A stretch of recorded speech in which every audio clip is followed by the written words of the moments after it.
Rezultat dëshirueshëm, 9 grada.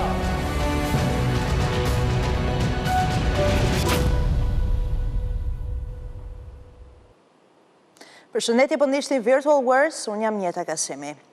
Brenda më tepër se 14 orëve, bota përjetoi 3 faza. Nisjen e një lufte të mundshme, një paqe të arritur e më pas një tensioni në vijim në lindjen e mesme. Edhe pak më parë, presidenti Amerikan Donald Trump i bën thirrje Izraelit që të ndali me njëherë bombardimet dhe të çojë pilotët në shtëpi, pikërisht për të ndaluar dhe për shkallëzimin e situatës në lindjen mesme. Mirë po, 14 orë më parë, presidenti Amerikan Donald Trump deklaroi se ishte arritur një armë pushim mes Izraelit dhe Iranit, i cili do të niste pas një lajmërimi të tij të dytë. Një natë ferri në lindjen e mesme, me sulmeve të njëpasnjëshme izraelite dhe iraniane, në atë që cilësohet në fakt si 6 orarësh i fundit i tensioneve në vijim lindjen e mesme. Pas shpalljes së Donald Trumpit të ndalimit dhe të fillimit të armë pushimit, u duk në fakt se do të arrijë edhe një paqe dhe do të përfundonte gjithçka.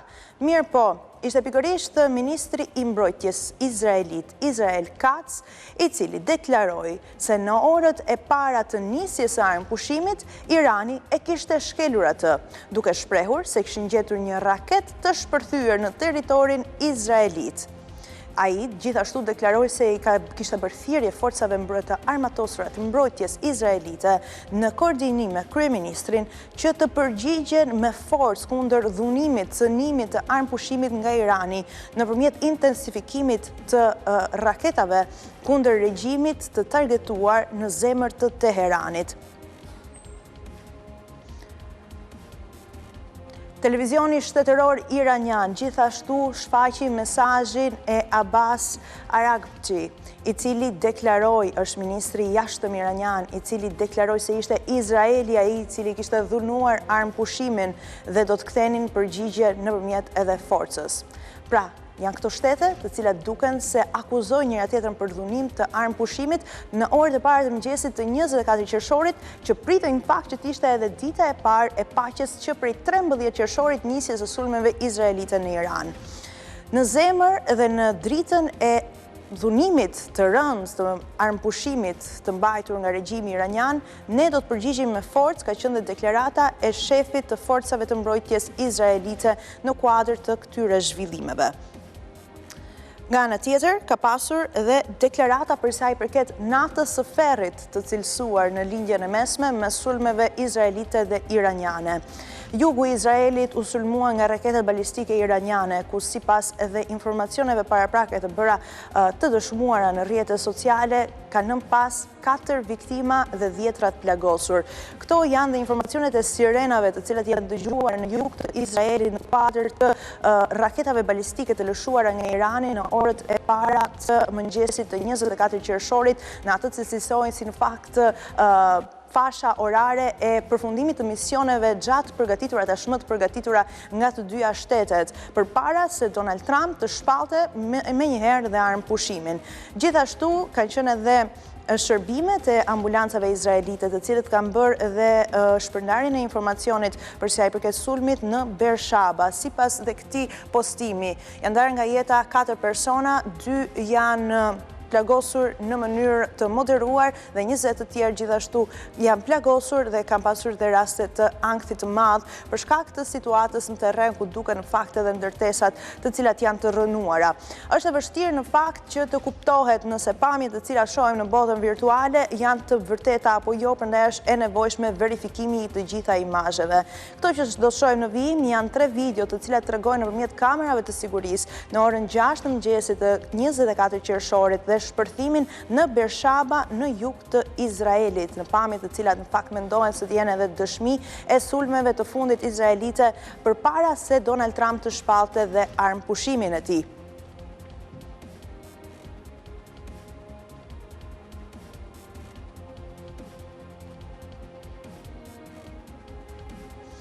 Janë këto pamjet të cilat janë bërë virale online nga Izraeli, nga Beersheba. Mendoj se ky është sulmi i fundit i pranuar nga Irani në tokë izraelite. Duhet thënë se në Iran aktualisht ka një bllokim të aksesit në internet dhe një mungesë të informacionit përsa i përket rrugëve zyrtare apo edhe formave mediatike. Përpasoj, verifikimi i imazheve bëhet edhe më i vështirë nga ato që shohim në Teheran. Megjithatë, këto pamje që po shohim në ekran janë në Bershaba të Izraelit. Ndërkohë,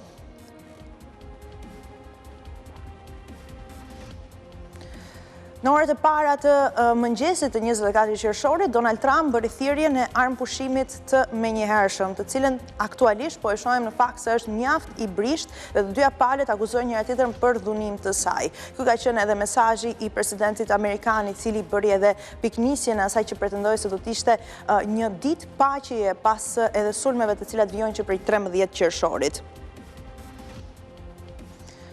Nga ana tjetër duhet thënë se ka pasur reagime të shumta, sidomos në kuadër të asaj që u mendua si përshkallëzimi më i lartë i situatës lindjet mesme.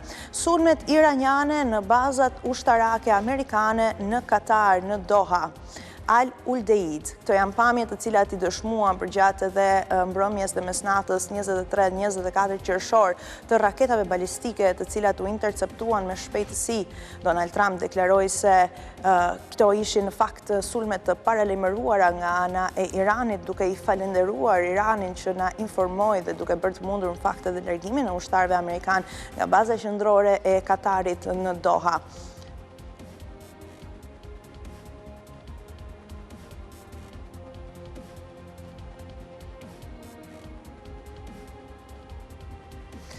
Mirë po, shpeshherë kemi parë dhe pamje të cilat vijnë nga një software specifik, është gjurmimi i avionëve në hapësirën ajrore të gjithë botës. Dhe përpara se të niste edhe sulmi iranian në Doha në Katar, u duk se Flight Radar pa dhe pikërisht ndalimin e të gjitha linjave ajrore në atë territor i cili disa orë më pas u sulmuan, atë që cilësohet në fakt si një sulm hakmarrës i Iranit kundrejt dhe përfshirjes së Shteteve të Bashkuara të Amerikës në këtë tension në lindjen e mesme.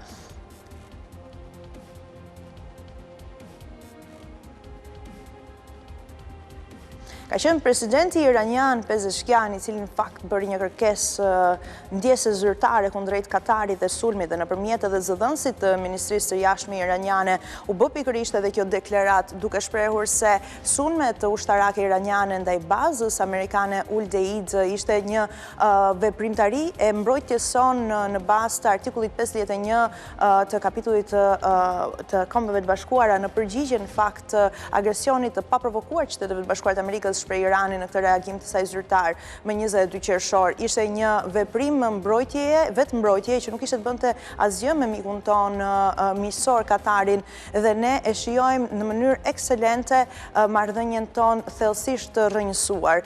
Irani qëndron i përkushtuar plotësisht për politikat e fshinjësisë së mirë në respekt të shtetit Katarit dhe të shteteve të tjera fshinje. Megjithatë, nuk do të lejojmë Shtetet Bashkuara dhe Izraelin nëpërmjet agresionit të tyre dhe politikave malinje kundër Iranit që të krijojë një shkëputje mes Iranit dhe shteteve vllazërore të rajonit. Ka qenë Washington Post, të cilët së fundmi kanë publikuar një audio, një telefonat që mendohet të zhvillohet mes agjentëve të inteligjencës izraelite, Mossad, dhe një generali të lartë iranian, më 13 qershor, pak pas sulmeve izraelite ndaj Iranit, në ato që u cilësuan në fakt nisja e tensioneve në kuadër të shkatërimit të mundësisë së prodhimit të armëve bërthamore iraniane. Washington Post deklaron se zotëron këtë telefonat, një nga të shumtat mes shërbimeve të inteligjencës izraelite Mossad, një prej operatorëve të tyre dhe një zyrtari të lartë iranian i cili nuk është emëruar, duke fshehur kështu zërin e agentit të shërbimeve sekrete inteligjente izraelite dhe njëkohësisht emrin dhe zërin e generalit të lartë. Çfarë dëgjohet në këtë telefonat të mundësuar nga Washington Post? Është shërbimi i inteligjencës izraelite Mossad që i bën thirrje generalëve që të publikojnë video në Telegram aty ku ata deklarojnë dorëzimin e tyre të menjëhershëm brenda 24 orëve, diçka që duhet thënë se nuk ndodhi.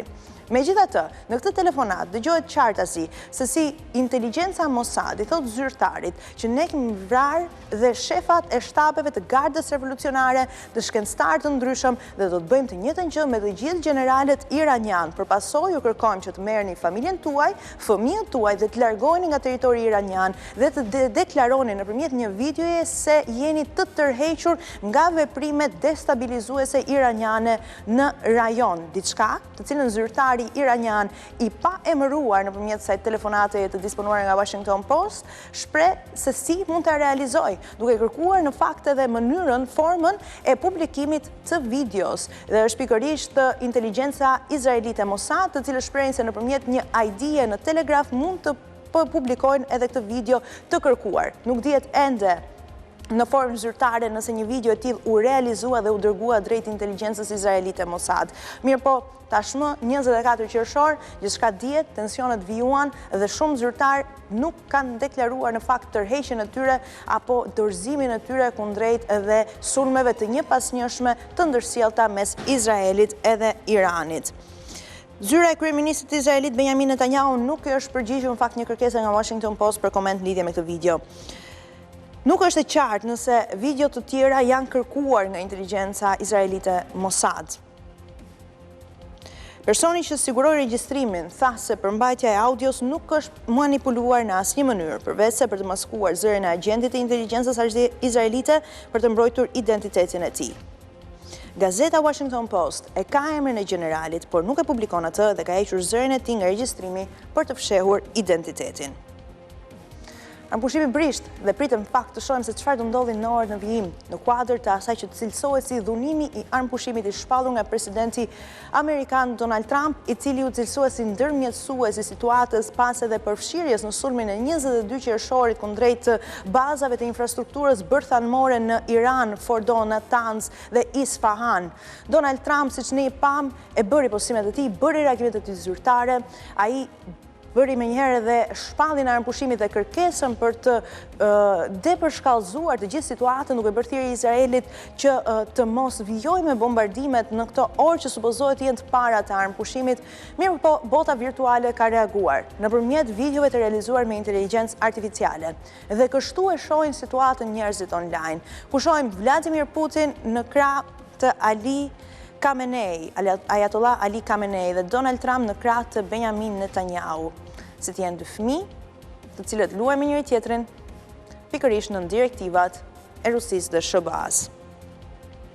Ndërkohë duhet thënë se në Hag po mbahet një summit shumë i rëndësishëm i NATO-s, ku do të diskutohet atë që mendoj se do ishte pika thelbësore e rritjes në fakt të investimeve të shtetit, 5% të prodhimit të brendshëm bruto në mbrojtjen e aleancës veriatlantike të përbashkët. Nga ana tjetër ka qenë vetë kryeministri shqiptar Edi Rama, i cili nëpërmjet postimeve në rrjetet sociale ka bërë të ditur dhe publike takime që ka zhvilluar me sekretarin e përgjithshëm të NATO-s Mark Rutte dhe gjithashtu edhe grupe të tjera negociuese, ku Rama deklaron se së bashku folën për angazhimin në summit, njëkohësisht për punimet në portin e ri të Durrësit, për atë që është gjithashtu edhe terminali i ri ushtarak dhe summiti i NATO-s që do të mbahet në 2027.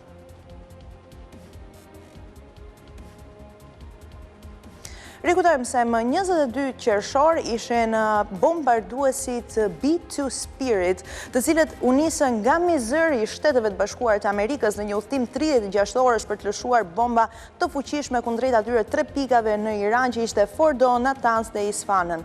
Në fakt, ajo që diskutohet në botën virtuale është pikërisht bombarduesi skifteri B-2 Spirit, si është ndërtuar forca e saj, forma e saj dhe njëkohësisht është krahasuar në fakt me shpendët më të fuqishëm, grabitqarët më fuqishëm me skifterin apo me shqiponjen për shkak edhe të formës së ngjashme.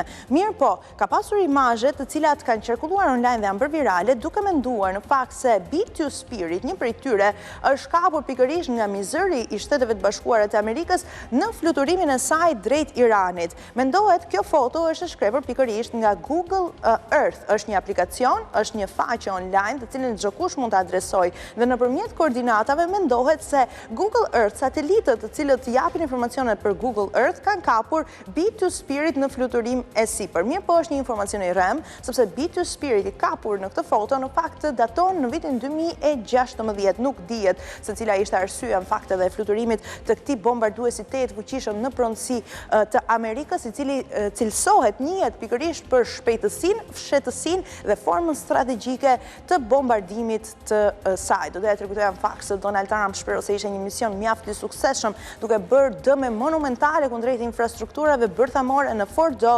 Isfahan dhe Natanz të Iranit, ku gjithashtu Irani deklaroi në fakt se dëme të tilla nuk ishin bërë duke hedhur poshtë në fakt edhe insinuimet e Shteteve të Bashkuara të Amerikës. Por 2 ditë më pas, ja ku është situata.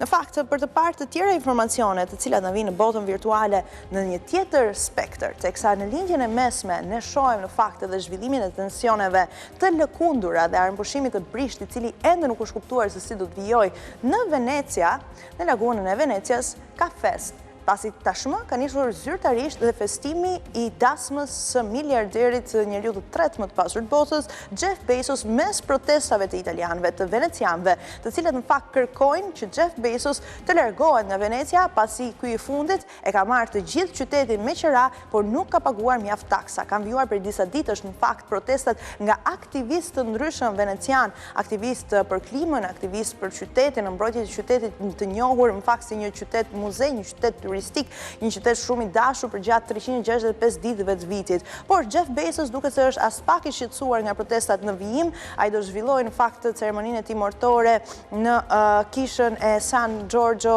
në një ishull të Venecias, ku duket se edhe një nga jahtet e tij, super jahti i tij Koru, ka zbarkuar, ka qëndruar, pra është ankoruar, dhe aty po zhvillohet në fakt një festë e madhe, shkuma party së bashku me të fejuarën e tij nusën e tij të ardhshme, gazetare e njohur Lauren Sanchez. Me këtë informacion kemi ardhur në përfundim të Virtual Wars. Unë ju rikujtoj se të gjitha këto por edhe shumë të tjera mund t'i gjeni në webfaqen tonë abc.news.al. Transmetimin tonë të drejt për drejt mund të dëgjoni edhe në radio në frekuencën 105 FM. Unë ju falenderoj për vëmendjen. Bashkë mirupafshim. Je përhequr. I pak dëshirueshëm, Nën Grada.